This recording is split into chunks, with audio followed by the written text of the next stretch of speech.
Part 2। धूप बत्ती बुझी जली। अपनी कोठरी में आते ही देखा कि कल सुबह जो धूप बत्ती जलाई थी वो पूरी तरह जली नहीं थी। कुछ जलकर बुझ गई थी और अब भी वो ज्यों की त्यों खड़ी थी। मुझे वो सिर जली ऐसी लगी जैसे कोई मनुष्य हो, थोड़े बहुत ज्ञान से जिसका बौद्धिक जागरण तो हो गया हो पर मानसिक विकास ना हुआ हो, और वो उस बौद्धिक जागरण को अपना संपूर्ण विकास मानकर अहंकार में उफनता फिरता हो। मेरा मन दया से भर गया और मैंने उस धूप बत्ती को बिना उठाए ही फिर से जलाने का निश्चय कर लिया। मैंने झट दिया सलाई जलाई और उसे धूप बत्ती के सिर से लगाया। दिया सलाई जलकर बुझ गई पर धूप बत्ती ना जली। मैंने दिया सलाई की दूसरी तीली जलाई और उसे उसके दाहिनी ओर लगाया, पर धूप बत्ती ना जली। मैंने तीसरी दिया सलाई जलाई और उसे उसके बाईं ओर लगाया, पर वो भी जलकर बुझ गई। धूप बत्ती अभी बिना जली पहले जैसे ही सिर जली खड़ी थी और मेरे लिए अब कोई मार्ग न था कि उसे खड़ी रहते जला दूं। मैंने उसे उसके स्थान से उखाड़ दिया और उसे झुकाकर चौथी दिया सलाई जलाई। अरे साहब, वो दिया सलाई से छूते ही जल उठी। दिया सलाई में अब भी इतना दम था कि तैयार हों तो वो 4-5 धूप बत्तियां और जला दे। जलती धूप बत्ती ने अपनी सुगंध से कोठरी को भर दिया। ये काम समाप्त हुआ तो बुद्धि ने अपनी कलाबाजी दिखाई। 3 दिया सलाइयां पूरी जलकर बुझ गईं, पर धूप बत्ती ना जली और एक दिया सलाई के स्पर्श मात्र से वो भभक उठी। ये क्या बात है? मन ने कहा, कोई बात तो है, पर प्रश्न तो ये है कि क्या बात है? जब तक 3 दिया सलाइयां जलकर बुझीं, धूप बत्ती खड़ी थी और जब चौथी दिया सलाई जली तो वो उसके छूते ही जल उठी। तो वो झुकी हुई थी। लगता है इस अनुभव में मेरे प्रश्न का उत्तर आ गया है।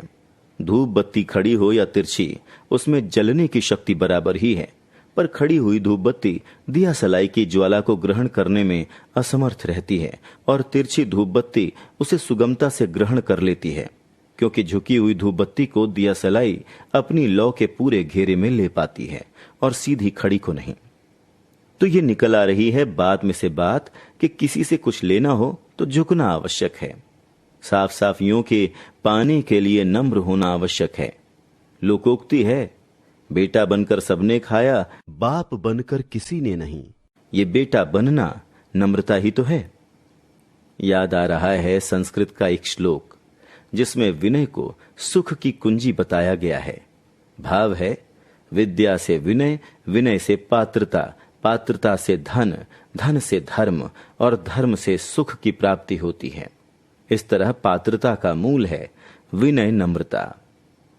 एक बार काशी जाकर पूज्य मदन मोहन मालवीय जी के दर्शन करने का सौभाग्य प्राप्त हुआ। बातों ही बातों में उन्होंने कहा था, देश के हर द्वार पर एक दाता खड़ा है अपनी खुली थैली लिए, पर कमी उन हाथों की है जिनमें वो अपनी भेंट दे सके। इस तरह देने वाले से बढ़कर लेने वाले की पात्रता है। और बंबई, जो अब मुंबई है, उसकी मेल के उस 3rd क्लास कंपार्टमेंट में उस दिन पूज्य मालवीय जी के संदेश का परीक्षण कितना सफल रहा था। मेल का हर डिब्बा करीब करीब एयर टाइट था। बस खाली था एक डिब्बा, पर उसमें चढ़ना शेर की दाढ़ से गोश्त निकालना था। स्टेशन के आते ही उसके बंद दरवाजे से एक रोबीले पेशावरी पठान का चेहरा बाहर निकल आया। डिब्बे के बाहर हम 7 मुसाफिर थे। खान और फौजी उस युग के शेर सांप थे। उन्हें लांघना कठिन क्या, असंभव ही था। खान ने मुसाफिरों को देखा और पूरे रौब से कहा, दरवाजा नहीं खुलेगी। हम सब ने समझ लिया कि ठीक ही है कि दरवाजा नहीं खुलेगा, तो हम 7 मुसाफिरों में से 5 तो उसी क्षण दूसरे डिब्बे की ओर भाग निकले। छठे ने सामने से आते चेकर से शिकायत की, जनाब, ये हजरत पूरा डिब्बा घेरे बैठे हैं और हमें चढ़ने नहीं देते। चिकर महोदय ने अपनी नई यूनिफॉर्म के रौब में जरा डांटने के स्वर में खान से कहा, आप दूसरे मुसाफिरों को चढ़ने से नहीं रोक सकते, खोलिए दरवाजा। खान ने सचमुच दरवाजा खोल दिया और चेकर की ओर मुस्कुराते हुए कहा, ओ तुम बैठाएगा इसको, बिठाओ। जब गाड़ी चलेगा और हम इसको बाहर फेंकेगा तो तुम झंडी हिलाना। चेकर तो खिसका ही, वो मुसाफिर महाशय भी 9-2-11 हो गए। मैं अब भी अपनी जगह खड़ा था, अपनी अटैची हाथ में लटकाए। खान ने मुझे देखा, मैंने खान को। उसने क्या सोचा मैं नहीं जानता, पर मैंने सोचा, मालवीय जी महाराज का वचन है कि हर द्वार पर एक दाता खड़ा है, तो क्या ये खान भी दाता है? तभी खान ने मुझसे कहा, तुम नहीं गया? मैंने संक्षेप में कहा, नहीं खान साहब। क्यों, गाड़ी में नहीं चढ़ेगा? चढ़ूंगा, अगर आप प्यार से चढ़ाएंगे। क्यों, दूसरे डिब्बे में नहीं चढ़ेगा? खान साहब, आप एक बहादुर पठान हैं, और बहादुर आदमी का दिल बहुत बड़ा होता है। उसमें ही जगह ना मिले तो फिर कहां जगह मिलेगी? तुम डरता नहीं हम तुम्हें नीचे फेंक देगा? नहीं खान साहब, बहादुर आदमी के पंजे सख्त होते हैं, दिल मुलायम होता है, आप मुझे नीचे नहीं फेंक सकते। खान ने कुछ सोचा कि तभी गार्ड की सीटी बजी और हरी झंडी हिली। खान ने दरवाजा खोला और मुझे बुलाया। मैं झपट कर दरवाजे पर पहुंचा कि खान ने सहारा देकर मुझे भीतर ले लिया। 18 आदमियों के बैठने लायक उस छोटे से डिब्बे में खान था, उसकी बीवी थी और 2 बच्चे थे। सबके बिस्तर बिछे थे। मैंने खान की बीवी को सलाम किया और खान को धन्यवाद देकर दूसरी तरफ बैठ गया। कुछ देर बाद धीरे से खान मेरे पास आया और उसने मुझे 2 बहुत बढ़िया सेब दिए। मैंने सोचा, मालवीय जी का कथन सत्य है कि देश के हर द्वार पर एक दाता खड़ा है, पर कमी उन हाथों की है जिनमें वो अपनी भेंट दे सके। मैंने भी अब अपने दाता की कसकर परीक्षा लेने का विचार किया। दूसरे स्टेशन पर गाड़ी आकर रुकी।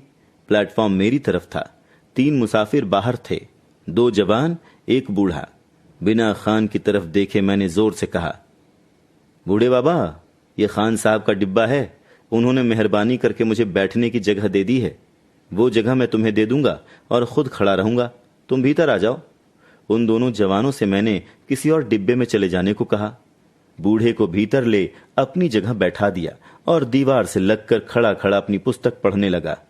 कोई 20 मिनट बाद खान ने पूछा, तुम क्यों खड़ा है मेरे भाई? मैंने सरलता से कहा, खान साहब, आपने मेहरबानी करके जो जगह मुझे दी थी वो मैंने बूढ़े बाबा को दे दी, लेकिन मुझे कोई दिक्कत नहीं है, आप आराम से लेटिए। खान ने कहा, नहीं, तुम भी बैठो। खान को धन्यवाद देकर मैं बैठ गया।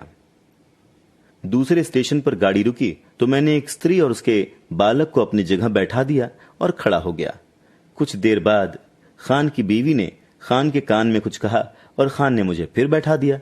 अब दोपहर हो गई थी। सोने के लिए करवट लेते लेते खान ने कहा, तुम चाहो तो किसी को बैठाएगा, पर तुम जरूर बैठेगा, हम सोता है।